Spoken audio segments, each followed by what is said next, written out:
And I know their end game, I don't know if it's good for the carbon footprints or anything like that, you know. But, you know, they could definitely decrease it. And that's true, like you decrease the carbon footprint, then you go into deflation.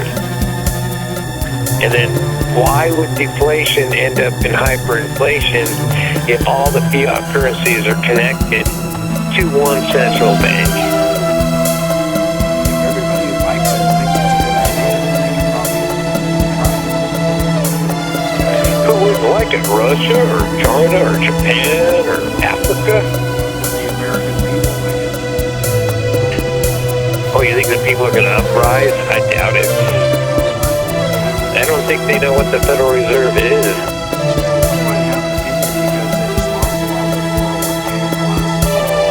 Don't think it's their fault. They will. Think, oh, I was a loser. I got the wrong mortgage rate. I got too many credit cards. Oops, my fault. I knew it. Should have paid that much for college or something. Or that healthcare bill seems kind of excessive. Oh, I'm a socialist now. We should have free healthcare. That goes in the whole Coley scheme of things. Yeah. I mean, how much do you pay the doctors? Because the doctors will quit. It goes into me again, like how much should you pay the sheriff? He'll quit and they'll take all his police officers with him. They don't care. They'll go home and protect the family from the virus that the bankers set out on. Or maybe the Trump family set it out to take down China. I don't know. What do you think? Is that a good topic? Did the Trump family set the virus in China? That's what the Chinese people think. That's what their news tells them, is that Donald Trump released this virus on us because he's a racist. Now, who do you think is controlling the media there?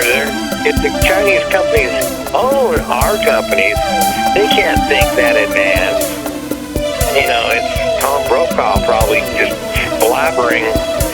You know, they're all going to put out the same report, whether, who knows who makes that. You know, it's the Mockingbird guy, 75.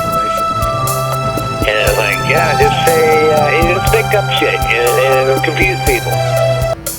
And people are figuring out that the news is fake, everything they say is wrong. That's kind of cool, that happened. I mean, at some point, it could happen anyways, like in the Russian, when Russians people finally got smart enough in a gathering, they said, this news is fake.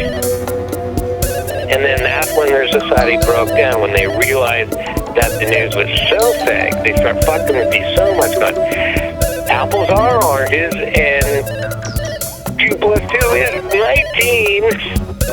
And it is snowing outside, so you should wear shorts. You know, just ridiculous shit, you know.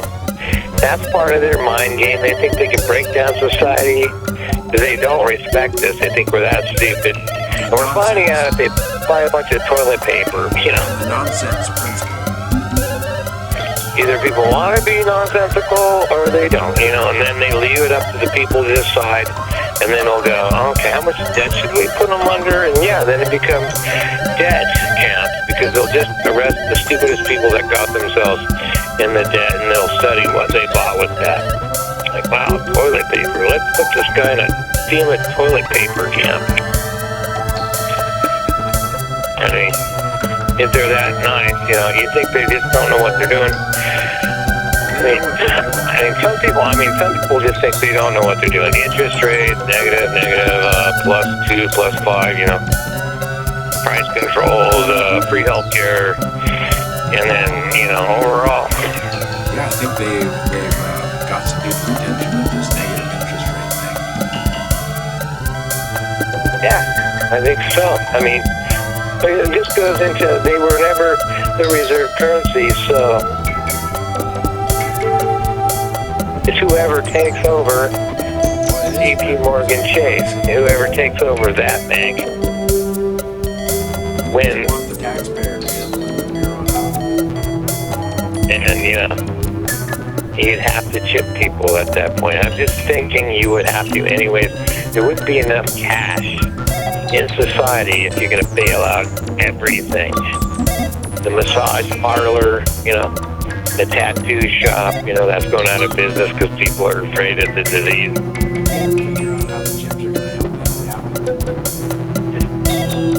Because those are jobs, 4 people working at a tattoo parlor. They need to show off at a Seahawks game, but you got to close those down. So then you have to bail out all the vendors at a Seahawks game and Coca-Cola and every Mark Lanigan concert. All these bands are going to not be able to play. That's the only way they make money.